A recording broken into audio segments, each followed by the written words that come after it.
Hi, Mithun. How are you Hey, doing? Brooke. I'm fine, thanks. How are you? I'm good. I'm just tickled pink to be here and hosting all you brilliant people to talk about AppSec maturity models. I mean, for real. You want to tell folks just a little bit about yourself? Just spend a couple of minutes introducing yourself, just so Sure, you know what depth and breadth you bring to this. sure. My name is Mithun. I currently head the application and infrastructure security across Standard & Poor's S&P Global. Um, I've started my career in AppSec. I'm a Java developer by background. Then started shifting focus into the other outliers of security, such as security architecture, cloud security, network security. There's areas and presence, that I've kind of gotten mature about, and have been implementing programs and practices and processes around these capabilities, if you will. Um, I'm a passionate developer. I try to code and engineer, and then I also kind of wear the hat of a tester. So it's more on the technology landscape. I like to keep myself updated with. So that's about me. Thanks. Thanks very much. Nitin, are you joining us in this 15-minute slot?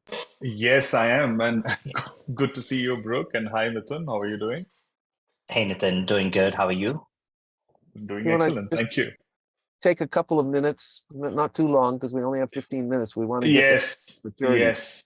Yeah, absolutely, absolutely. So I'll introduce myself. I'm Nitin Raina. I'm the global CISO for ThoughtWorks. ThoughtWorks is a technology consultancy. We do integrate strategy, design, software engineering to help ambitious missions of various clients. So I've been with the firm for close to 13 years. It's been a long journey. But unlike you, Brooke and Mithun, I don't come from an AppSec background, but this is a very close to my heart because we are a software company. So I do have infrastructure experience. I do have a lot of business experience as well. But I've been sort of leading the information security program for ThoughtWorks for last 8 years. So yes, lots to share and discuss. Well, thank you for joining me. Let's get to it. So you're, why are we here?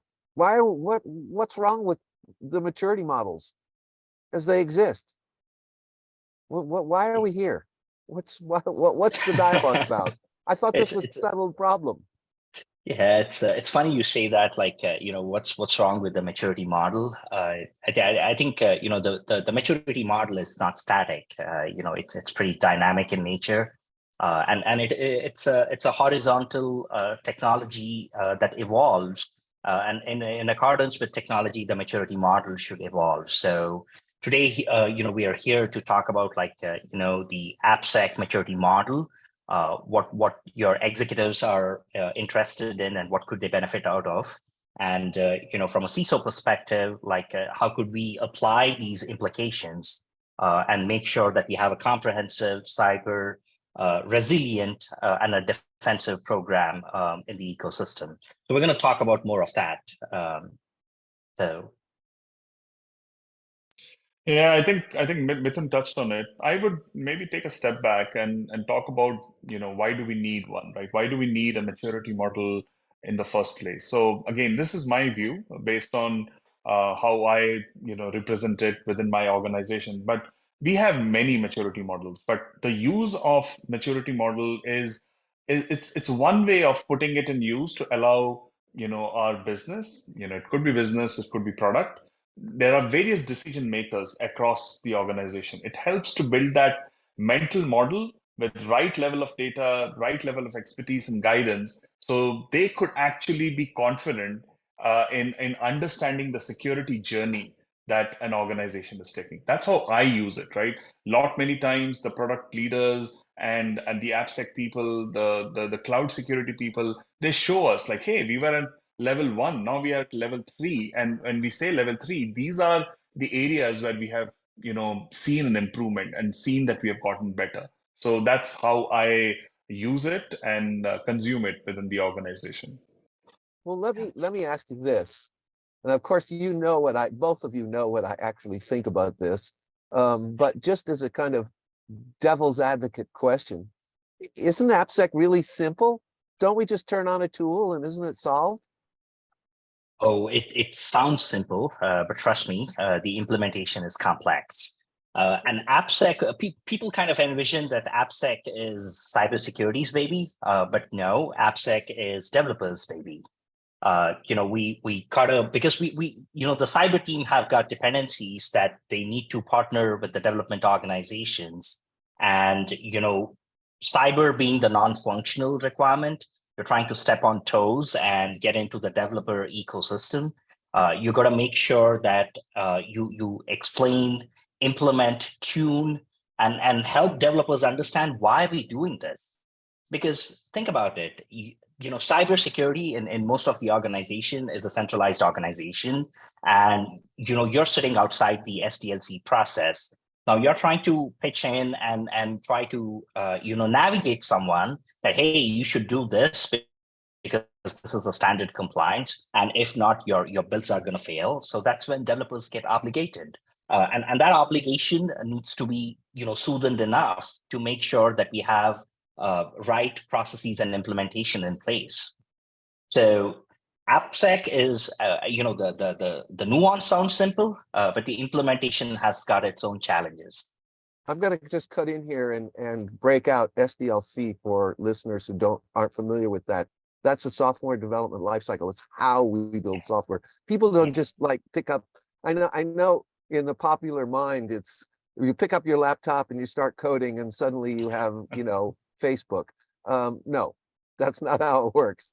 And in order to coordinate a lot of people and these big projects, you have methods and some formal methods and some informal methods, both quantitative and qualitative, and all of that comes together in something called the software development lifecycle. And I'll note, Mithun, that in 2011, I believe it was, I coined the term developer-centric security, because I really wanted to shift towards what you're talking about really hard, away from the central team. Not that they're unimportant, they have a role to play, but I'm really glad you brought that up. Nitin, do you have any thoughts about this? Yeah, I would concur with what Mithun said. I think I'll take an example as well. So if you look at secrets management, right? Everybody is always worried and nervous about secrets leaking, secrets getting compromised, leading to breaches, incidents. I can go on this topic. But the point I'm trying to make is the role of a central team, the role of a cyber team or a security team, however you call it, is to define those frameworks, those practices, but then implementing them, right? You cannot do, because there are like one member of, let's say, InfoSec, or two members for the ratio is 100 to 1 is what, largely follows for an IT organization. How would you imagine one person getting, spread across 10 product teams? So I completely agree. And this is what we've been following internally as well, is getting, people within our development product organizations. They need to own the implementation. They need to own delivery practices, data security, all of these aspects end to end. And yes, there can be a central body defining some of those frameworks, but we cannot do everything. We can do governance, maybe we can do definition, but the teams need to own it. I completely agree. I'm so delighted that you two are saying this. I mean, we may have some other opinions here today. We'll see. It's a real big range. What's in your opinion, thinking about if you have thought about any of the models that are extant, that exist, what's missing? Why are we building another one? And I know you're both involved in this, so I'll throw this little curveball at you if you don't mind. What's missing, so do you think? What's missing in the sense it's the evolving technology and the processes that we define to catch up. That's what is missing today. So obviously you have standard frameworks when it comes to the Open Web Application Security Project, which is nominally called as OWASP.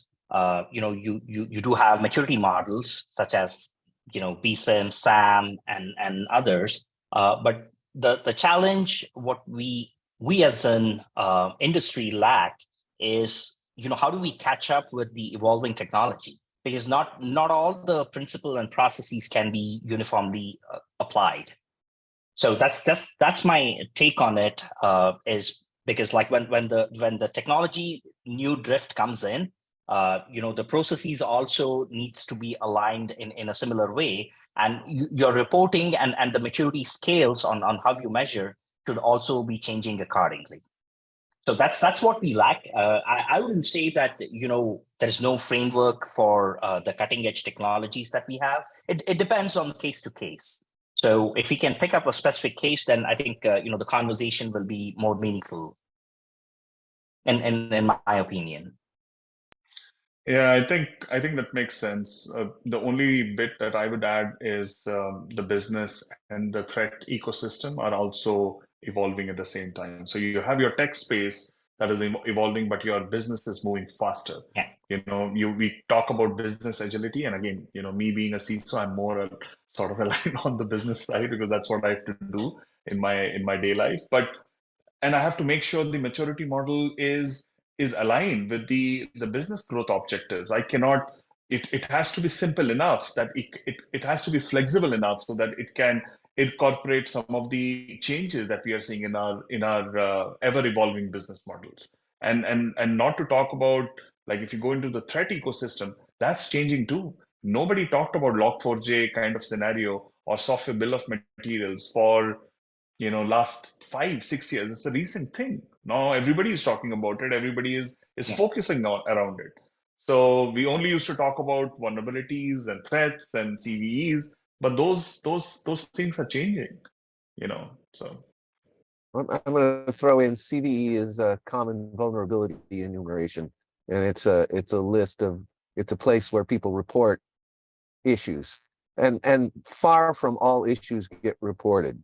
Just to be clear, although it's very extensive, and just, again, unpacking for folks who don't know. Great. I think we're about out of time. Anything more to say? We're going to have some more interesting people here in a moment join us. And I want to thank you for your time. Fabulous. Really great insights. Anything else that you want to throw in here before we're done? Sure. I would like to leave a comment. So I encourage users to look into the Purple Book community. There's a book that the community has written. It's a contribution of leaders from different ecosystem that contributed it, and it contains practices, it contains procedures, and it contains examples and use cases that one could implement. So I definitely would like to encourage users to have a reference into it.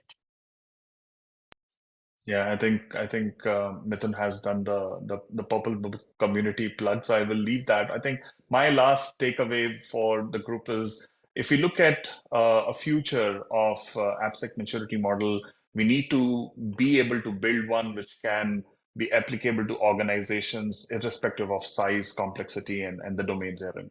That's the key thing, right? We are trying to simplify this area. So hopefully the next participants, I already see them, they'll talk more about it. But thank you very much, folks.